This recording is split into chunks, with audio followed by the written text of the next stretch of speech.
BMS academy में आपका स्वागत है। पिछले सेशन में हमने फंक्शंस की इंट्रोडक्शन ली थी। हमने देखा था फंक्शन सेट ऑफ स्टेटमेंट्स हैं जो एक पर्टिकुलर टास्क को एग्जीक्यूट कर सकते हैं। और हमारे पास मुख्यतः दो तरह के फंक्शन PHP में है, इनबिल्ट फंक्शंस जिसमें 1000 से ज़्यादा इनबिल्ट फंक्शंस पहले से ही उपलब्ध हैं, और यूज़र डिफाइंड फंक्शंस जो हम खुद तैयार कर सकते हैं और अपने रिक्वायरमेंट के अकॉर्डिंग कोडिंग सेट कर सकते हैं और जो कार्य हम करवाना चाहते हैं उस फंक्शन से वो करवा सकते हैं। हमने एडवांटेजेस की जानकारी भी ली थी पिछले सेक्शन में। इस सेक्शन में बात करते हैं हम यूजर डिफाइंड फंक्शन को आप किस प्रकार से बना सकते हैं। तो आइए देखते हैं फंक्शन किस प्रकार बनाया जा सकता है। सबसे पहले लेफ्ट हैंड साइड में यदि ऊपर की तरफ देखें, फंक्शन बनाने के लिए आपको फंक्शन कीवर्ड का प्रयोग करना पड़ेगा। उसके पश्चात आपको फंक्शन का नाम देना पड़ेगा। राउंडेड ब्रैकेट्स हैं जिसमें आप चाहे तो आर्गुमेंट दे सकते हैं, जो आने वाले सेशन में हम देखेंगे। यहां तक आप फंक्शन को डिफाइन करना शुरू कर रहे हैं। उसके पश्चात ब्लॉक शुरू करेंगे करली ब्रेसिस से, ओपन करली ब्रेसिस से, और लास्ट में क्लोजिंग करली ब्रेसिस से आप उस ब्लॉक को खत्म करेंगे। और बीच में वो स्टेटमेंट्स जो आप उस फंक्शन को प्रयोग कर रहे हैं, कुछ इसी तरह से आप डिस्प्ले मैसेज को भी कॉल कर सकते हैं। जैसे मैंने नीचे एग्जांपल दिखाया है, आपको फंक्शन का नाम लिखना है और राउंडेड ब्रैकेट्स में अगर आपने कोई मैसेज, क्योंकि मैंने यहाँ एक वेरिएबल लिया था, कुछ वैल्यू भेजनी है तो वो टाइप कर सकते हैं। तो मैंने यहाँ पे टाइप कर दिया है स्मार्टो सिस्टम्स। ये जो वैल्यू है ये मैसेज को मिलेगी और ये मैसेज इको के द्वारा डिस्प्ले कर दिया जाएगा स्क्रीन पे। फिर दोबारा इस फंक्शन को प्रयोग किया है ISST प्रिंट करवाने के लिए और तीसरी बार एम्स को प्रिंट करवाने के लिए। बड़ी आसानी से मैंने एक ही फंक्शन के द्वारा अपने 3 मैसेजेस को डिस्प्ले करवा लिया है।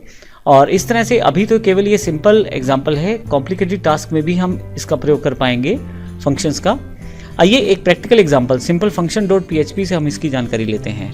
मेरे पास यहाँ पे राइट हैंड साइड पे फंक्शन की कोडिंग खुली हुई है जिसमें प्रोग्राम का नाम है सिंपल फंक्शन डॉट PHP। आप एक्सरसाइज फोल्डर से आप इस एक्सरसाइज को खोल सकते हैं, और यदि किसी कारण से आपके पास ये उपलब्ध नहीं है तो आप ISSTworld.com पर जाकर या smartosystems.in पर जाकर आप इस हमारे डाउनलोड सेक्शन से इन एक्सरसाइज को डाउनलोड कर सकते हैं। आइए देखते हैं हमारे पास कौन सा प्रोग्राम है और किस प्रकार से प्रयोग होगा। यहाँ मैंने पिछले वाले प्रोग्राम को और सिंपल कर दिया है। तो यहाँ यदि आप ध्यान दें तो सबसे पहले हमने फंक्शन कीवर्ड का प्रयोग किया है जिससे फंक्शन बना सकता हूँ मैं। उसके पश्चात डिस्प्ले मैसेज जो कि फंक्शन का नाम है। उसके पश्चात राउंडेड ब्रैकेट्स हैं जो ये जानकारी देते हैं कि मेरा ये फंक्शन यहाँ पे बन रहा है। और फाइनली आपके पास यहाँ करली ब्रेसिस ओपन और क्लोज हैं जिसमें हम लोग वो स्टेटमेंट शामिल करते हैं जो इस फंक्शन को कॉल करने के साथ एग्जीक्यूट हों।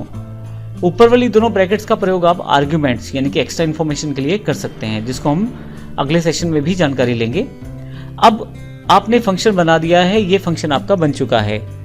अगर आप इस फंक्शन को एग्जीक्यूट करना चाहते हैं तो केवल फंक्शन का नाम, 2 राउंडेड ब्रैकेट्स और सेमीकोलन, इससे ये फंक्शन आपके पास कॉल हो जाएगा।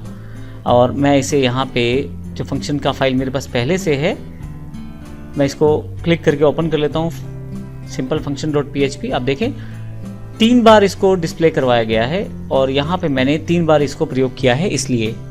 तो इस सेशन में हमने यूजर डिफाइंड फंक्शन को बनाना सीखा है, किस प्रकार से हम उसे प्रयोग कर सकते हैं, कॉल कर सकते हैं, वो जानकारी ली है। आने वाले सेशंस में हम फंक्शंस के बारे में और जानकारी लेंगे जिसमें हम देखेंगे यदि आप किसी फंक्शन का नाम रखते हैं तो उसको नाम रखने के कौन कौन से नियम हैं। जैसे हमारे पास वेरिएबल को नाम रखने के नियम थे, वैसे फंक्शन के नाम रखने के भी कुछ नियम हैं। तो अगले सेशन में हम उनकी जानकारी लेंगे। धन्यवाद।